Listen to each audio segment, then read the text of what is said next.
I want to ask about your childhood a bit, and the reason why I want to, I think they probably want to know, where you come from. Maisha ilikuwaje? I mean, when you were Barbie, you had everything you wanted. So how was the childhood like? Was it enjoyable? Was it tough? Well, thanks for asking that question because my childhood, I say first, my dad, I've never gone hungry even a single day. Sijui mtu kulala njaa, how that feels. Never experienced that, but it was the life, the village life. We didn't have a lot. We lived in the madhouse that time. We were six of us, but my dad was such a hardworking man, like legit, very hardworking. We had coffee and tea when we grew corn and beans, and that's how. But he always worked so hard. We all went to school. He always told us that education is the key and the success, the education is the key to life and success. So he always encouraged us to work very hard. He was a very tough dad. I think I get that part of the temper thing from him. He was very like you don't want to mess with him. My mom, very beautiful woman, very caring and nurturing. But it was I always never want to talk about most my childhood because part of it was good and part of it was slightly based because of what was happening between the parents. It was a little traumatizing seeing your parents fight and you being the baby. I am the baby being caught in between that. So it's something that kind of made me always say that I'll never marry a man that will ever put hands on me. That's something that always said that, and I lived by that, and I don't entertain that kind of abuse when it comes to women because I saw what was happening in the village and my household. I want to go back. You mentioned the troubles you experienced as a result of your parents squabbling. So are you saying your dad abused your mom? I don't want to talk about that so much. I don't. I mean, she stayed there for a long time. Do I call it abuse? Yes, I do call it abuse because anyone who puts hands on anyone, it's abuse. Wow. But in the village, was it something that hii maneno ya kuwa, African culture na nini na maneno za nyumba, it's very hard and it's traumatizing to lie domestic traumatize.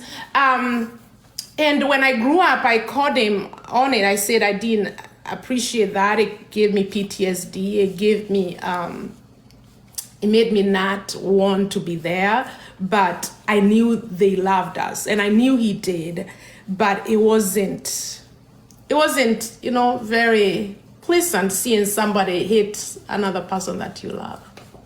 Wow. I mean, that is inspiring. And it definitely it changes my perception about you. And I will tell you why. So from childhood, high school, then how do you happen to America? Ulivukaje mpaka? Listen, guys. It's so funny. Should I tell my story how I got to America? So, mimi nilikuwa nimeokoka. I was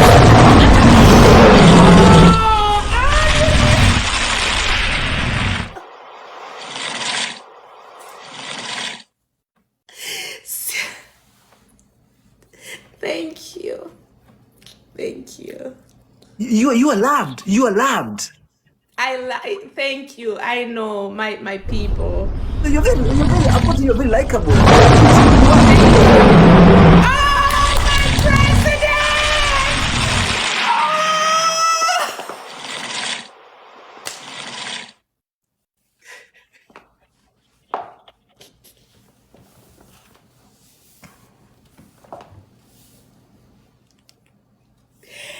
Oh my God, I'm not gonna be able to continue with the interview.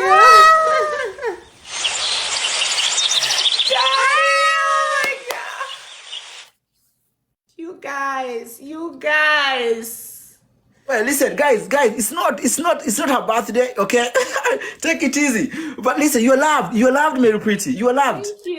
Thank you. I know that. I really do. I know I'm loved, and it feels good to be loved, because so I finished high school, and even now I'm a strong believer. I grew up as a Presbyterian, and as I was I joined this Pentecostal church, and I really enjoyed being there because they really molded me to be who I am, and also get me in the faith and be those challenges you get as a young girl in the countryside. So kwa in a church, and that spirituality was very important to me, knowing God and being grounded in the Word of God.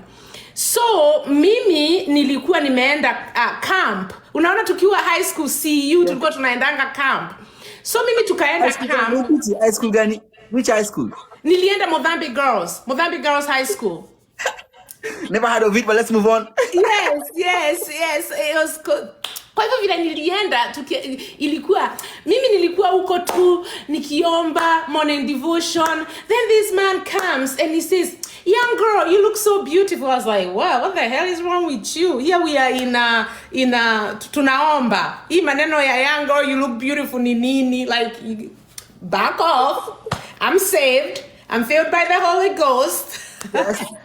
So this man, we became friends and kind of nurturing, but wacha niwaambie, this man used to come and visit me. Nilikuwa nasikianga vibaya, mimi sikuwa natakanga akuje ani visit uko shule. I was like, what is he doing?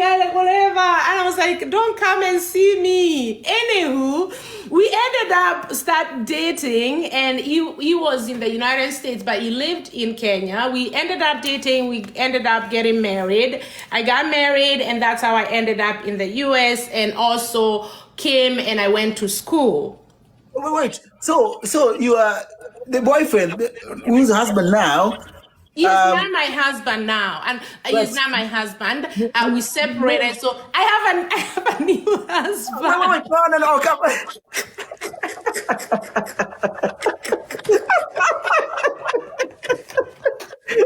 I have a different husband. That one was like, bye-bye, see you later. No, it wasn't like that. Well, maybe pretty. Where ulimtoka yani? Well, we grew up. We were not atukunini. We respectfully, we were not compatible. Okay. So it wasn't anything, bad blood. It kind of was a little bit, but we were not compatible. As people grow, you grow, apart. Yes, and that's what happened. But we have we made a beautiful human being, a beautiful daughter together who is amazing. She has my, characteristic and his. So it's a beautiful thing. She's a beautiful person, and, it ended out that way. But then Is he the one who took you to America? I'm still there. So you went with him to America? Yeah. Okay, right. Okay, now I'm with you now. Alafu kamua, huyu haezi wende kwingine sasa. No, sikuamua hivyo. Ilikuwa nini? Sasa wakati ilikuwa tu atukua, we were not nini. I think my beliefs na his atukua tunakuwa, we are not nini, atukua inaitwaje. We don't go party, but I think that's clear. Yeah, we were not compatible. Lakini, it was beautiful, and then I really said those years we spent together, 8 years. It was beautiful. We had our challenges, but that's how life is. I see. And so you separated, and then you happened to meet another son of a man. I had my baby. Listen to you guys. So we separated, and then I had my baby. And my best friend in Wisconsin, where I lived, she was helping me with the baby because I was a new mother. I didn't have anyone there. And I had like a C-section. I didn't know what to do with the baby. I was like, I don't know what to do with this baby. And I was crying. I was by myself in the apartment. So this lady took me in and she became like a sister, a friend, like everything. I stayed with them for 6 months. Like, I'm telling you, let me tell you something. That's why I love, because this lady, I had a career, I had a good job, but I was just myself with my child. So my friend saw how much I was struggling and with this, and she took me in. I stayed with her for 6 months without asking me. I was still paying rent in my place, and she helped me. They helped the baby. A mother was babysitting my baby. She is oh gosh, she's more than a sister. Like, so hizo pilka mimi kuwa hapa. Sasa ndio huyu bwana wa pili akatokezea. Wait, Achiabo kwanza tu. Friends, thank you very much for those watching and listening to us. I make podcast on soft skills, and tonight I'm not alone. I am with Meru Pretty. I want to say, I sincerely thank you for gifting her. So, not that we're ignoring that, okay? So, we are very, very grateful for those that are gifting Meru Pretty. Thank you very much. I've got to mention that we've got Nyako in the house. Nyako, hope you're enjoying the podcast. And Meru Pretty, okay, so utaruka baba mwingine sasa. Sasa kwa hizo piluka ndio bwana wa pili katokezea. Akaniona. Tell the same thing. Young girl, you look beautiful. Allah, kwani mnataka kuniingiza kwa box tena?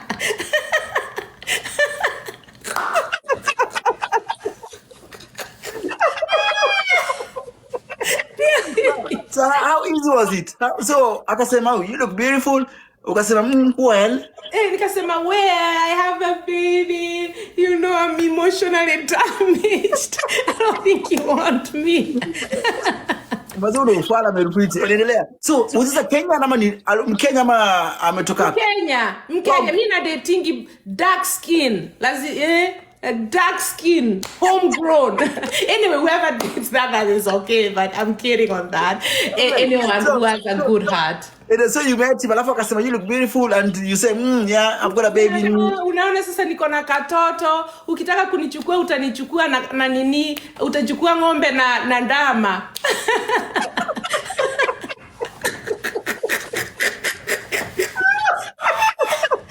Akasema nikuonyesha hii mti inazaa matunda mema, tuende nalo. Nikaingia kwa box. Akachukua ng'ombe na ndama. Akachukua ng'ombe na ndama. Tuende nalo.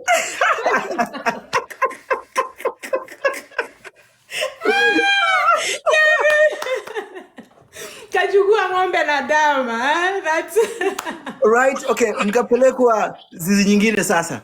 Sasa pale sasa unaona, by the way, unajua laws, this is women, by the way, wacha nichanue, you have to be smart, especially when you live in the United States. Laws that governs when you have a child, when you're moving from one state to another.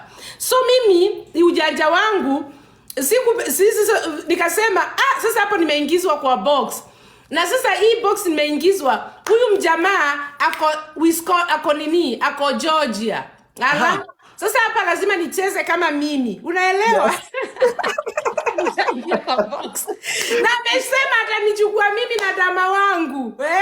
Sasa kadama nikakaambia, wewe ujue tunahama hii Wisconsin. Kalikuwa kadogo, kalikuwa like, Naomi was like less than a year, right? No, a year old. Wow. Yeah, was a year old. When we moved, I was asking my husband, he's sitting there listening. So she was less than a year. Kwa hivyo nikamwambia hapa sasa tunacheza kama sisi. So if you take somebody in court kama child support ama nini, by the way, huyo mtoto, you cannot live from state to state without the parent consent. Na nilijua huyu mjamaa atanishika, atanihold Wisconsin. Kwa hivyo mimi nikamwambia, sasa unajua naenda tukacheza kama sisi ikakuwa sawa. Mimi nikaweka mizigo kwa yuho. Nilitoka huko mapema. Nasema huyu anataka niishi single for the rest of my life. Right, ukamove in sasa. You moved in with the new Lion. Hey, the new Lion, I moved in the best decision I've ever made in my life. Well, one of, not the best. Moving to Georgia from Wisconsin, great opportunity, career opportunities, friends, the weather is great. It was good. What I've achieved, if I was in Wisconsin, literally, I don't think I'll achieve that. Wait. I've got, thank you. Anayeko has just met my goal. Singika Lion Basi. Anayeko, thank you. I know. Anayeko, thank you very much for that. And everyone who's gifting Meru Pretty, guys, really appreciate it. Anyway, right. So you moved to Georgia. Moved to Georgia, and I met this man that was God sent, great father, would babysat like my daughter knows no one else. Like, that's the dad, and that's the beauty of let me tell you something. Being prayerful, I prayed when I had that baby, and things did not work in my relationship. And I remember me crying and telling God, I don't want to raise my baby by myself. You know, I want my baby to, and God brought this man who is a wonderful father to my kids, me too. And I'm telling you, he was babysitting, like everything a dad does. This is the dad she knows. Well, she has connection with the biological dad, but it has been amazing, such a blessing. Right. Yeah. So, guys, thank you again for those that are gifting Meru Pretty and myself, much appreciated. Now, so I'm going to ask you this. You don't need to answer. So, you say you had a good career. Why, unafanya nini Meru Pretty? Mimi jack of all trade. Kwani kunaendaje? You don't have to answer that, but we are curious. Yeah, when I came to the US, thank you, my love. Thank you for the gift. Nilikuja, when I came, I went to school. Yes. For nursing school. Wacheni niwaambie how blessed I have been in life. Mimi nilitoka Kenya, then my ex-husband signed me for school in Wisconsin to go to nursing school. So I arrived in September or something like that. I arrived in the United States on a Wednesday. On Thursday, I was in class taking 16 credits. I didn't even rest. What were you studying? I was studying nursing. Okay, right, okay. Yeah, I was studying nursing then. 16 credits. I'm telling you, I was jet lag nilikuwa nayo. So after I graduated, I was working as an intensive care and pediatrics. Yes. And then after that, I came to Georgia and I also continued doing intensive care. I love intensive care in the ICU. And after that, it reached, I always wanted to go back to school and do my master's. Thank you, Call Me Flowers. So thank you. So I went to school, graduated. I always ICU was just too much for me, and nilikuwa nimeanza kupata watoto. So I went back to school, but I love the brain. There's something about the brain. Unaona? Yes. And in intensive care unit, I worked in neuro ICU, and I didn't want to be a critical care nurse practitioner because the demand it has, and I wanted to also spend time with my family as my little kids were growing up, you know? Yes.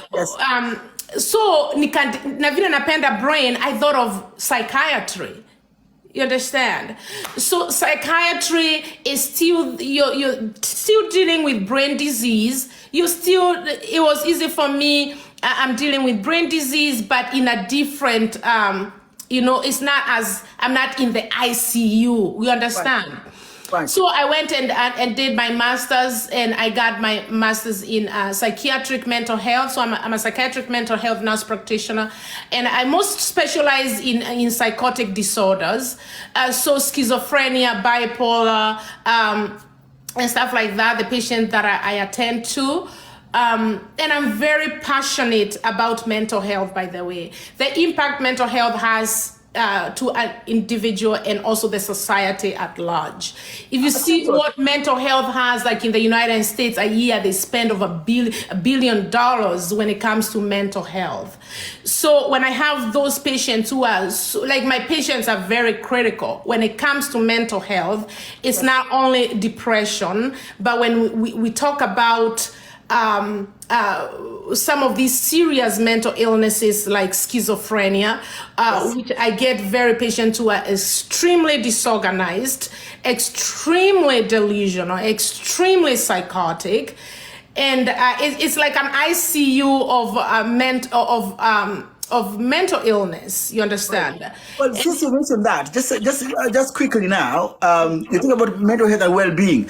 I'm going to ask you. I mean, on this app, social media, people are struggling. Very much so. What do you tell them as a practitioner, as an expert? When it's know your limits, you understand? Know your limits, know how much you can handle. But also the people who are on the keyboard typing, I always say just be mindful of what you put there, because you can throw somebody who is recovering from maybe depression and put them into a really, they can relapse into depression where they are committing suicide, which will be really detrimental to, like knowing that you're the one who caused somebody to take their life. So let's be mindful. And also sometimes I see people misuse a lot of words here when they say, when they talk about bipolar. It's a serious illness that can be very draining to the family or an individual who is going through those illnesses, because the symptoms of bipolar are more also, especially bipolar 1, when patients go into manic, is more like that schizophrenia. You hallucinate, you're having this, you're manic, you're doing very detrimental stuff in your life. You're wasting money, you're involving yourself in risky behaviors. People have like serious stuff that can cause them a lot. But when people just sit there and say, oh, you're in bipolar, I'm like, at mimi ni bipolar. I'm like, really? You don't even understand how this illness, the seriousness of some of these illnesses that we talk about, and the stigma around mental illness when people talk about their mental illness, especially the schizophrenia and bipolar and stuff like that, can be very painful to the individual and the families.